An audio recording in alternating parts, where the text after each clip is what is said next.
Welcome to Curie Electronics. This lecture series is on power supplies. So we will be studying about power supplies, a basic, that is linear power supplies.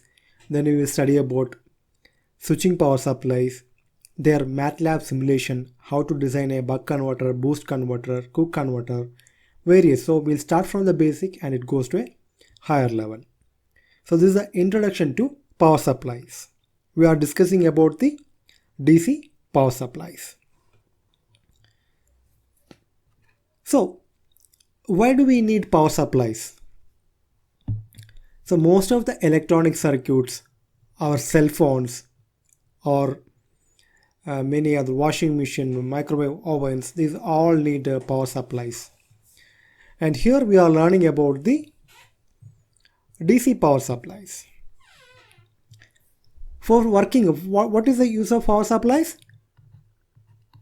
For working of electronic circuits. For electronic circuits.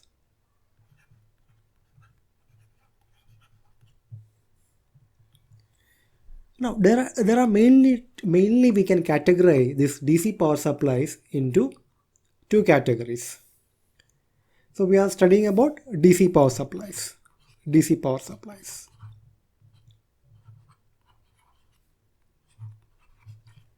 That's also AC power supplies also to drive various loads.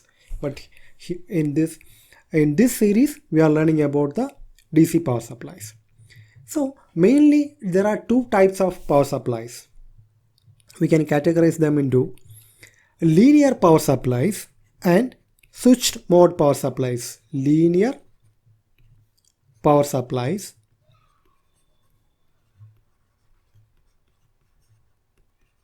and the second one is the switch mode or switched mode power supplies. Switched mode power supplies.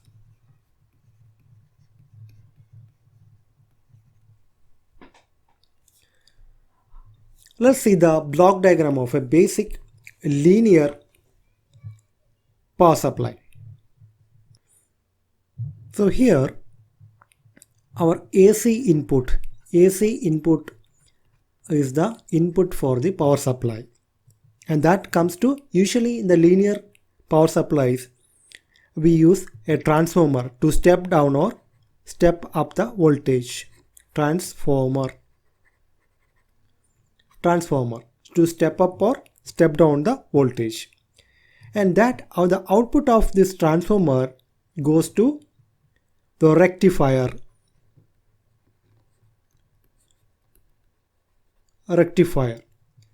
From the rectifier output, that is the pulsating DC of the rectifier, goes to filter circuits, and from the filter we have to regulate the voltage. Means with change in input voltage as well as a change in load current, the output voltage should not vary.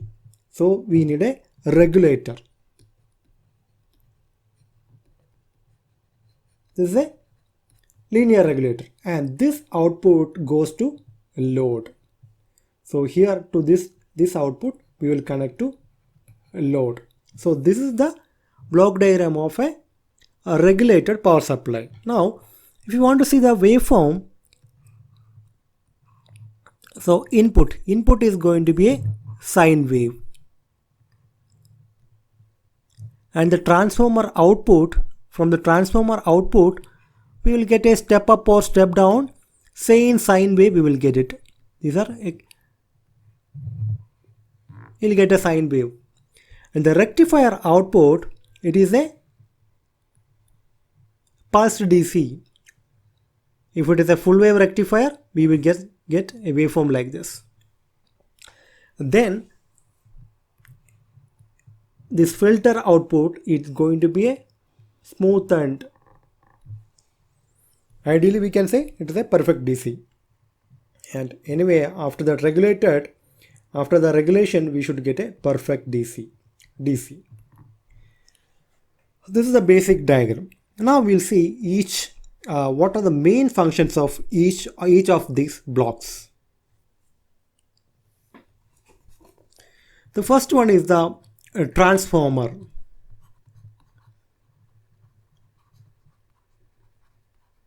Why do we use transformer?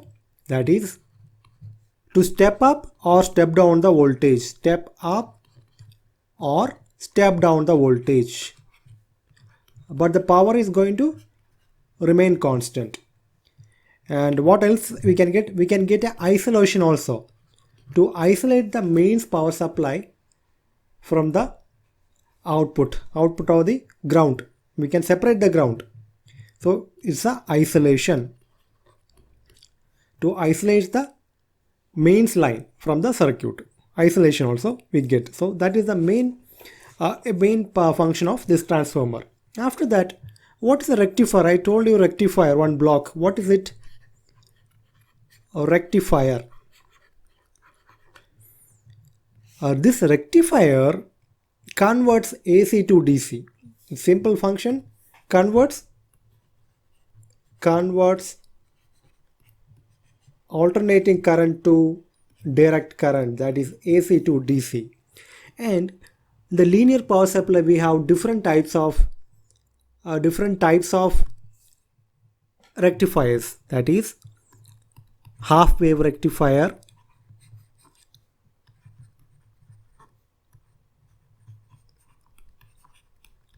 then we have full wave center tap rectifier, full wave center tap rectifier,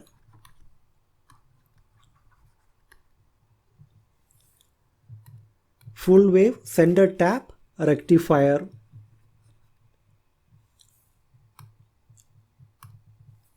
RECTIFIER rectifier. And finally we have full wave bridge rectifier. Full wave bridge rectifier. There are different types also, but these are the main three types. A bridge rectifier.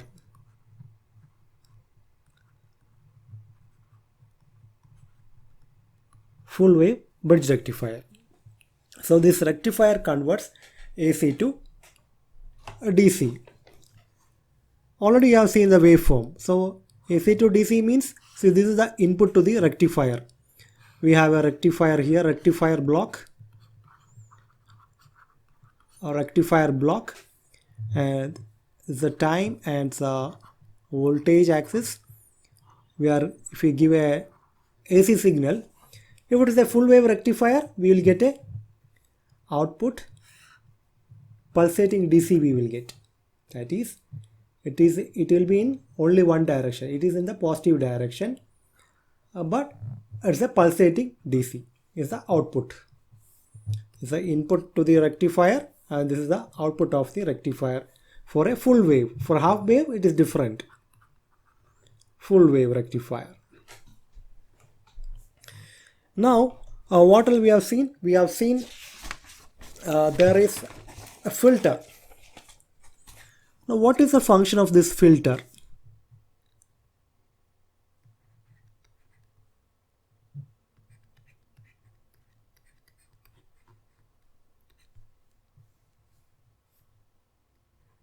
Filter.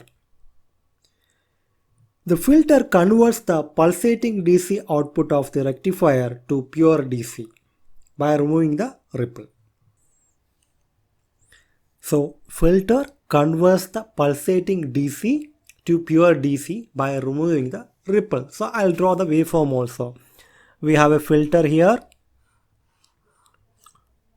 filter block, and what is the input to the filter? Input is the pulsating DC. Voltage is the pulsating DC. The output of the filter, what we get? The output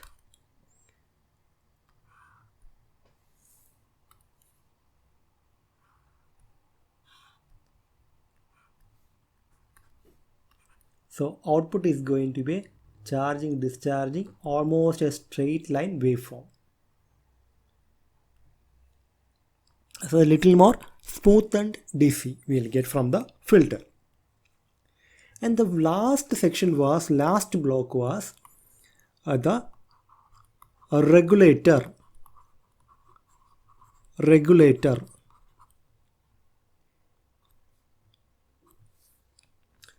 See, this regulator, what happens for a power supply, the input voltage may vary, the load current may vary.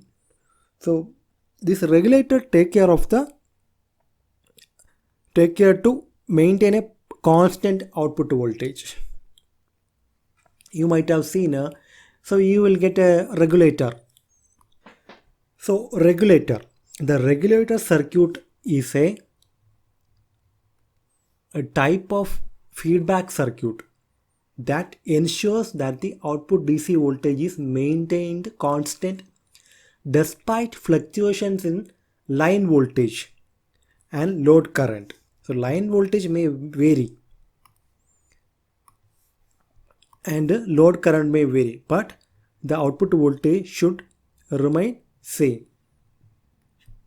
That is taken care by the regulator. You might have seen this 7805 IC, 3-terminal voltage regulator 7805. This is for the positive voltage, positive. And 7905 series, 79 series is for the negative voltage. These are the regulator ICs. Usually we use general purpose. And we have two types of regulator circuits. That is series regulator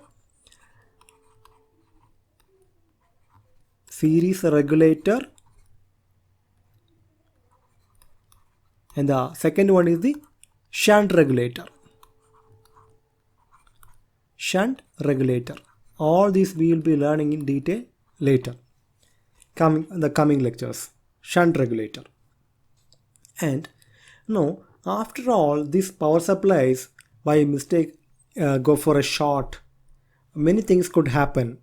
So we have to provide protection for this power supply. So what are the time for protection is there for protections? We have to provide protection to the power supply, otherwise immediately it will get damaged if anything goes short. So, or if you draw a over current from this. So the usually used protections are current limit. So the current which can be drawn from the power supply is set. If the load try to draw more than that current, the power supply should immediately shut down. Then there has to be a short circuit protection.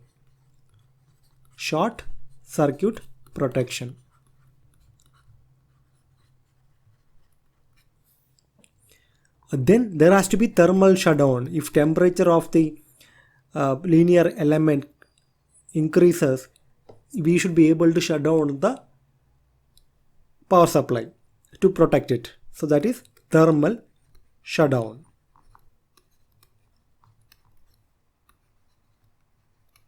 Shutdown means turning off. Then finally we have crowbarring.